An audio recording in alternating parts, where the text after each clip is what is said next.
Creepy club dudes. So I'm going to preface this with the fact that I spend a lot of time listening to YouTube compilations of stories just like this one, and I have a fascination for true crime. I feel this is what I have to thank for my vigilance last night. The second thing is that if you go to any clubs in Royal Oak, Michigan, please be careful. I've had multiple friends get their drinks spiked in that area, and this story is the scariest thing we've encountered yet. So me and a big group of friends were out last night. We had our own booth at the club, but I saw two of the girls from my group, B and S, standing with two guys from our group, L and D, and they're all over by the bar.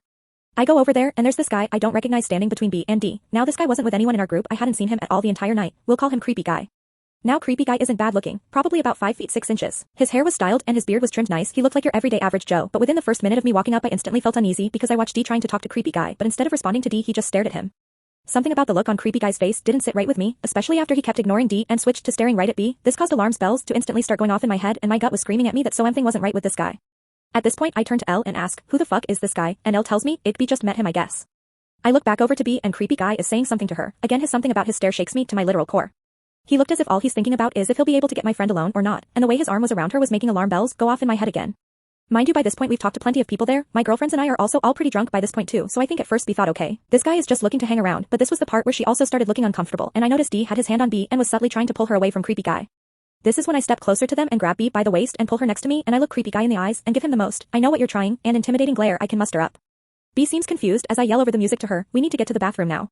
As I'm pushing B forward and grabbing S to pull both of them to the bathroom, Creepy Guy comes right up behind me and I could tell he was determined to get to B. The second I pulled B away from him he stepped around D and was trying to get closer again.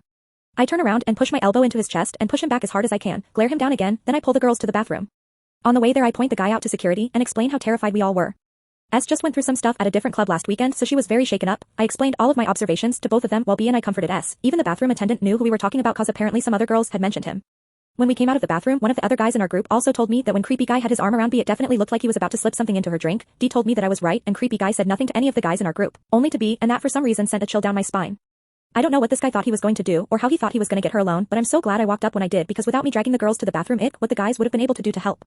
The only thing I wish I did differently, I wish I made a scene and gotten the guy thrown out, that I had turned around and told him to leave my friends alone, but had I done that I might have punched him in the face myself. For my fellow ladies, always be on the lookout and be careful at the bar, club, or wherever you go and never doubt what your gut tells you.